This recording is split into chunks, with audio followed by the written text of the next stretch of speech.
നമസ്കാരം. ഇറാന്റെ ആണവ നിലയങ്ങളെയും സൈനിക കേന്ദ്രങ്ങളെയും ലക്ഷ്യമിട്ട് ഇസ്രയേൽ ആക്രമണം നടത്തി. മേഖലയിൽ ഒരു വലിയ സംഘർഷം ഉണ്ടാകാൻ സാധ്യതയുണ്ടെന്ന് US പ്രസിഡന്റ് ഡൊണാൾഡ് ട്രംപ് മുന്നറിയിപ്പ് നൽകിയിരുന്നു.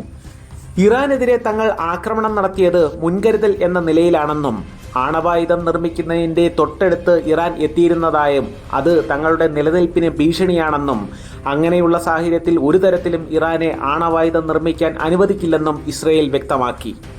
ഇറാനിലെ അർദ്ധസൈനിക വിഭാഗമായ റവല്യൂഷണറി ഗാർഡിന്റെ തലവൻ ജനറൽ ഹൊസൈൻ സലാമി ആക്രമണത്തിൽ മരിച്ചതായി ഇറാനിയൻ സ്റ്റേറ്റ് ടെലിവിഷൻ റിപ്പോർട്ട് ചെയ്യുന്നുണ്ട്. ഇതിനു പുറമെ നിരവധി ഉന്നത സൈനിക ഉദ്യോഗസ്ഥരും ശാസ്ത്രജ്ഞരും ആക്രമണത്തിൽ കൊല്ലപ്പെട്ടതായി കരുതപ്പെടുന്നു. ഇറാനിയൻ തലസ്ഥാനത്തെ നിരവധി സ്ഥലങ്ങൾ ആക്രമണത്തിൽ തകർന്നു.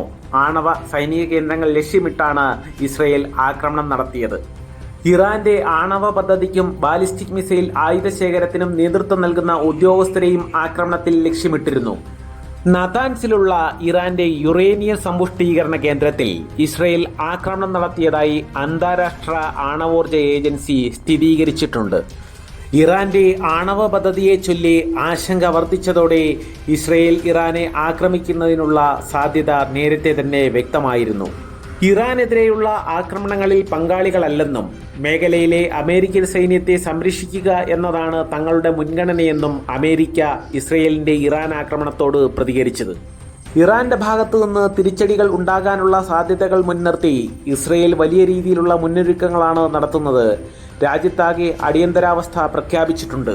ഇതിനകം തന്നെ ഇസ്രയേലും ഇറാനും അവരവരുടെ വ്യോമാതിർത്തി അടച്ചിട്ടുണ്ട്.